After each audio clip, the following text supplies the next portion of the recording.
bolt them on there and box that in. As for the rear, it's kind of more complicated, but also kind of not really. So there's a little bit of clearance issues, right? I gotta cut that tab off, and then you see that hole is where the stock Cressida rear diff bolts go through, right? So I need to relocate those to right about there, right about here. And there's, you know, there's two ways I could do that. I could either do it the proper way and drill that hole once it's all bolted up or mounted up, and I can get that center point. And if I cut a hole above that, I could honestly just mount them exactly the way they are from factory. Or if you don't want to cut holes in your trunk, you could just clean this all up, get a nice flat plate to mount everything to, and weld those pieces in. I've seen other people do that.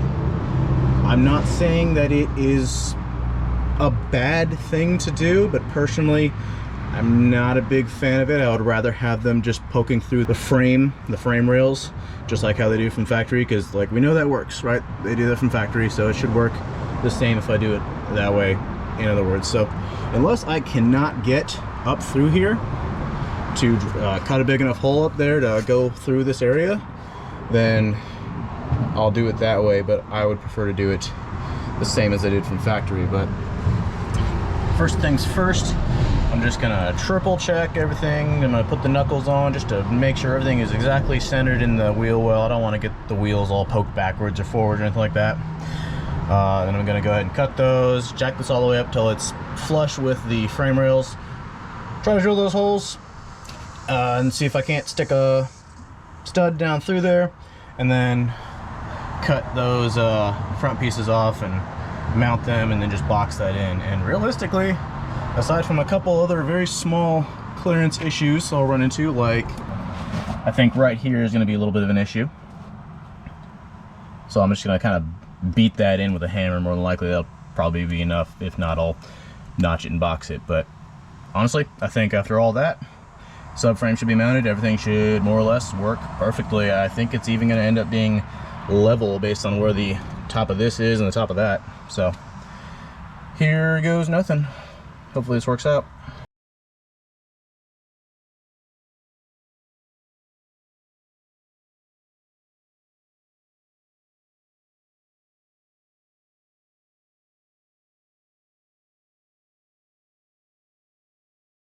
Alright, well, I'm not going to include any footage that may or may not have been taken to me installing this and getting everything done, because it was mostly just a whole lot of rearranging stuff, pounding and cutting and cussing and all that stuff. So I got everything where it needs to sit. It's all centered. I made sure that the wheels will sit, you know, centered in the wheel well.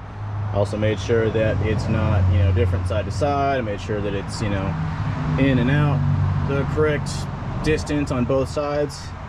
And the only thing I really have left to do is to connect the front of the subframe to it itself on both sides. But before I can do that, I gotta do a little bit more clearancing on the frame rails. But just to give you a quick run through of what all is involved in this. So those are pretty easy, right? You just get alignment right, put a drill bit up, make a mark where you need to drill a bigger hole than you realistically need, because you're able to maneuver those ones a little bit, which is good. You want that. I would run a spacer up here, probably like a 1/4 inch or so, maybe even less. I'm gonna experiment with that later, because otherwise you have to clearance the frame rail back here quite a bit to get that to clear without any problems. So I'm gonna run a spacer, but then you gotta pound in this area right here a decent amount, pretty much just like maybe a 1/2 inch of clearancing right there to clear here, and you gotta clear under here a little bit to clear for this bolt. And you're also gonna have to clearance right in the middle of the tunnel here, just clear the upper portion of this sort of hoop on the subframe. And then you gotta clearance the frame rail a little bit. I messed up and clearanced the wrong side, so I gotta take it back out and fix that. But not a huge deal. I'm not really worried about that frame rail being absolutely as perfectly strong as it possibly can be. It'll be fine with a little bit of, we'll call it clearancing. But These are going to need to be boxed in. It's a little bit, I think it's like 2 3/4 of an inch of extension here, so gotta box that all in, reinforce it so that we don't have any issues with that. I don't expect to have any real issues with that, but you're also going to want to probably trim this exhaust hanger off, as well as the one back here. It used to be right here, because it goes up a little bit too far and it'll hit the frame rail, which causes some issues. I mean, actually, now that I think of it, I probably could have avoided that if I just ran the spacer initially, but whatever, you don't need it anyway. You're not going to run an S13 exhaust through this car. And then I don't know how it would look with a fuel tank in here. Obviously, I don't have a factory fuel tank installed, but if you did, I think you'd probably have enough clearance for all these bolts back here. Can't guarantee it, but I think you would have enough room. I think they bolt in like right here, so for the hangers. But anyway, I'm gonna drop it again, clearance that frame rail so that I can put the put the subframe up as high as it needs to go. Put some spacers in there to get the right spacing between the subframe and the frame rail, and then I'm gonna box the subframe together tomorrow. It's getting pretty late today. I'm running out of juice, so gonna get that all done. Fingers crossed that'll all work out for me tomorrow, and then we can move on to some more interesting portions of this.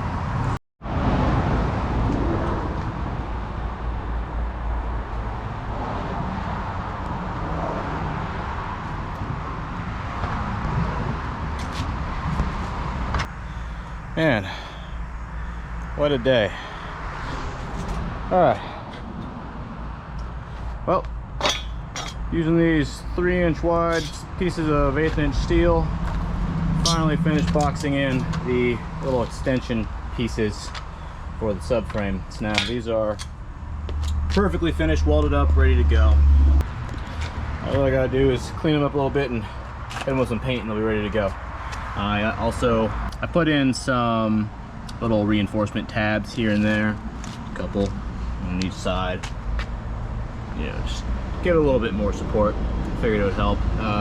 And I'm sure this is more than strong enough as it is, but it doesn't hurt to have just a little bit extra protection, because they're a little bit longer than the factory now anyways. There's more leverage on them, whatnot. But anyway, now I could just drop the subframe back into the car the way it is. I am going to be driving the car pretty hard, so I want to make sure this subframe is going to hold up to abuse. And as it is, these really don't have a huge problem with these as far as I know, but there's a lot of leverage on like this piece, whereas like, you know, if there's enough force going this way, you could imagine maybe this could bend, especially if you hit something, whatever. So there's a company called GK Tech, which I'm sure all the Nissan guys know about. I got a few fancy parts off of them for this subframe. So these are for the subframe, these are for my lower control arms, and then these are just new ball joints for my lower control arms. So we're going to be taking these plates, and all I got to do is just clean up the area where they go in, get a few good beads on there to hold them in place, and then that should pretty much make this rear end good to hold up to some abuse. So I'm going to go ahead and clean all these up, get them welded in place, hit this thing with some paint, get it nice and sort of fresh looking. I'm not going to go that far with it, honestly. And then finally permanently install it into the car.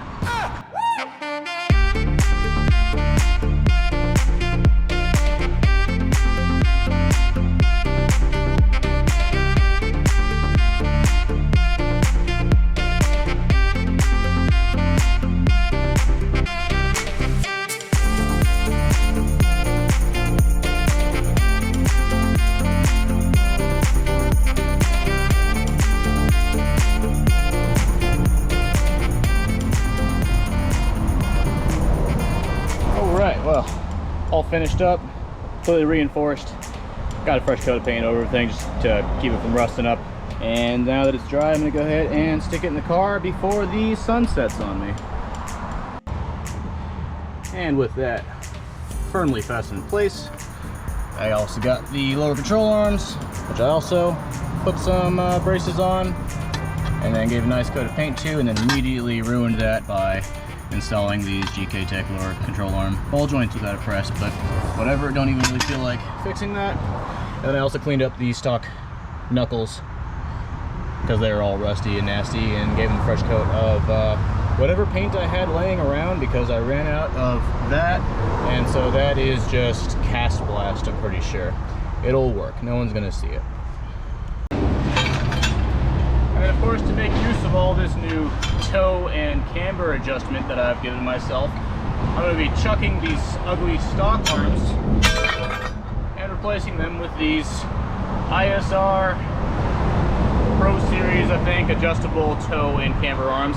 I have traction arms on the way. I didn't think I'd need them, but I think I do after test fitting a bunch of stuff. So they'll be here soon, and I'll install them too, but they won't be here before I want to post this video. So put these in place for now, and we'll get those on later. By the way, for the people who are just watching this to learn how to swap this subframe into their Cressida, if you can even see what I'm talking about, the washers that I use to mount the bushings, you know, onto the studs are not the original Cressida ones, because those are way too big, and they're not these original S13 ones either, because these are too thick, and also this nut doesn't really fit too well inside of it down here either. But basically, with the fact that I had to kind of drop it down with a spacer and use the, you know, diff bushings and everything that aren't even made for this car, there was not a whole lot of thread engagement on this nut. So I got a little bit better now, but when it was with this, I was only getting like half thread engagement, and I wasn't comfortable with that. So what I ended up doing, not only to space this down, but also to, you know, have something retaining on here just in case. Because if you don't, then there is the possibility of this whole bushing failing and falling straight out of the car. You don't want that, obviously. But I upgraded my front tension rod bushings up in the front. They're the excessive manufacturing ones I mentioned in a previous video. And though that kit doesn't use the stock washers on the tension rods, so what I did is I used those, I brought them back here, and I'm using the, I believe the front facing one as the bottom washer for retaining it, and I'm actually using the rear one as the spacer. So if you do this, it would behoove you to also upgrade your front tension rod bushings so that you can use these two for mounting the subframe in the rear. And then up front, all I did was use the stock everything, really. And what you'll have to do is cut off this little excess bit of rubber right here, because it'll just all get crushed up in here anyway, and you know, it just needs to kind of be out of the way. This will more than likely add a little bit more vibration to the chassis through the mounts, but I'm pretty sure anybody doing this modification to their Cressida probably doesn't care too much about that, so oh well, right? And then I did clearance the top of this bracket, I guess you call it, for the camber arm. Just kind of lightly tapped it down a little bit, so there's just enough clearance up there, so no part of the subframe is touching the chassis anymore except for the bushings.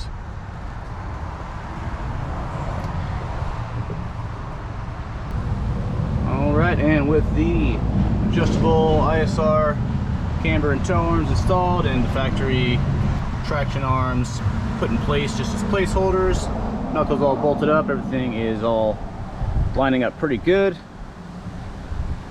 I did go ahead and install the differential and axles. They're more or less just in there temporarily. I do still need to weld that diff. It's still just an open diff, and I am just gonna weld it. I'm not gonna pay for an LSD for a car that's not gonna see any street use. Probably not gonna film that or anything. That'll be like a last minute thing. I'm leaving it open for now so that I can transport it around, you know, move around parking lot and stuff before it's drivable, just in case. So like right before I finish up this build, I'll pop that back out, clean it up and weld it. But like I said, probably not going to film that. If you really want to see me weld the diff, you know, leave it in a comment, let me know, and maybe I'll do that. But otherwise, I mean, I don't think anybody really cares that much to see me do that. So as for the positioning of this subframe rear end, once it's at ride height, these arms like completely level out. They're like exactly in the position where I'd want them to be, so I'm really happy with that. It's great for tire fitment and all that. But with all that out of the way, the only other thing we really need to talk about is my coilover setup. So let me pop that all off on one side and talk to you about that real quick. All right, now as for the actual coilover portion of this suspension design, you are going to have to get a little creative. I don't think there's any bolt-on solution you can just buy and put on the car. So the solution I've come up with is using an S13 coilover. I would honestly recommend you get some that have like some adjustment on this portion, not just right here, because I mean I got these pretty cheap. Is the only reason I'm using them, but I'm probably going to replace them because you really don't get a whole lot of adjustment out of these. And honestly, it sits at a pretty decent ride height the way it is, but you're going to have like no preload. And with drifting, you know, preload kind of helps a lot in the rear because you're going to be bouncing around and stuff a lot. So probably going to switch these out relatively soon, but I'm not really modifying them so much as just changing out the top hat, which I'm going to get to now. So originally these come with a 2-bolt top hat, so you know, there'd be a bushing right here. It would just bolt on with this piece just sort of rigidly held in place right here, and then this would just bolt to the chassis. But these don't have any holes right here except for the one right up top for where the strut tube would go through, or shock, whatever. And then you have the spring right here. So there's no bolts holding it on except for that one at the top of the shock. So you could potentially use something like this, but you need a wider one, and you could drill some holes and use that right there. But what I'm going to do instead is I've taken the top sort of dust cover piece of the factory shock absorber, and I have just hammered the shock out of it. So this part is just press fit, so put it in a vise and just hammer it down and it'll pop right out. And then I've taken the washer that would sit right on this ledge, and I've shoved that up inside of there. It's actually stuck in there right now, otherwise I'd get it out and show you. But that way the top of the shock will have a place to sit on, so that you know, it's not just going to be moving up and down all the time.